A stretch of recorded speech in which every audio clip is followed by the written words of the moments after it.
4-year record low po ang inflation. Sa tingin niyo po kaya nating may sustain ito? Well, so far, for the coming months, pwede naman 2% levels, Maricar, yung inflation natin. Kasi, okay, 1.9, maaaring yun yung pinakamababa sa taon na ito, no? Kasi dahil sa base effects, Kasi nagbaba ng import tariffs sa rice, no? Parang from dati ang import tax is 35%. Effective first week ng July, naging 15% na lang. Parang 20% discount. Bukod pa doon, bumaba pa yung world price ng bigas. The lowest in more than 2 years, no? Tapos, kung kukumpara din natin yung presyo, yung mga nagpababa pa, yung petrolyo, no? Yung oil price kasi near 3-year lows. Kaya kung kukumpara din natin, even a year ago, bumaba na yung presyo ng mga gasolina, diesel. Yung mga gasolina, depende sa lokasyon. Nasa iba, 45 to 50 plus levels, no, per liter. Samantalang last year, mas mataas doon, no? So bumaba na talaga. Kaya yung inflation nag-slow down. This is the slowest in more than 4 years since May of 2020. Tapos lumakas din yung piso. The strongest in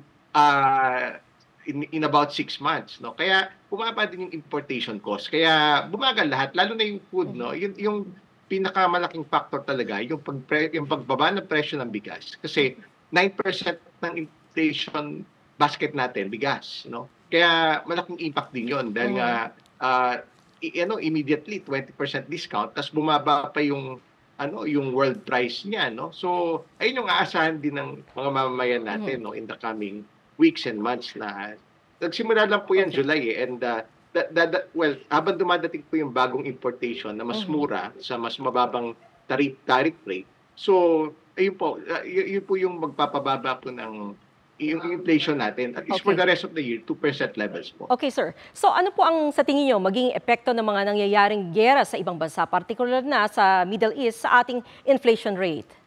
Ayun ang mitigating factor po, no, Maricar, no? Kasi ngayon yung langis umakyat po to new 1-month highs. Although medyo familiar territory, no? Nasa $74.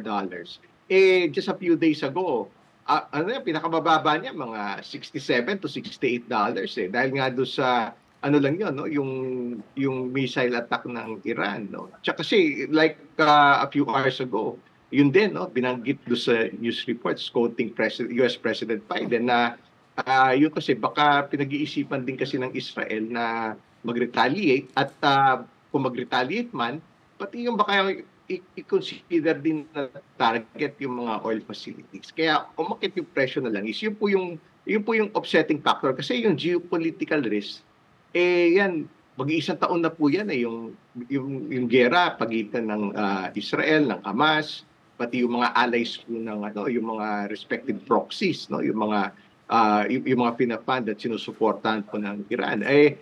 Pero ngayon, kung titignan natin yung presyo ng ibang commodities, in fairness, yung karamihan po ng major global commodities like yung mga sugar, yung mga wheat, soybean, corn, they're among their lowest levels in 3 to 4 years. No? So bumaba talaga kasi nagtataas ng interest rates yung mga central bank since 2022 nung nagsimula po yung Russia-Ukraine war.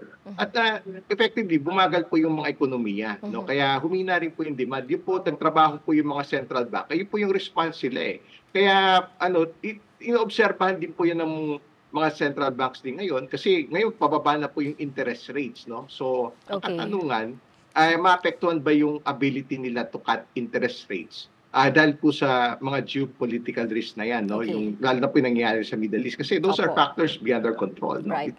So-called exogenous risk po yung mga yan. Wala pa tayong control dyan. At saka nag-import po tayo ng langis. Kaya yun na lang po siguro yung medyo, yung medyo uncertainty, kumbaga. No? Kasi wala tayong control sa nangyayari dyan sa mga gera na yan. Okay. So maraming salamat po sa inyong oras. Michael Ricafort, Chief Economist ng RCBC.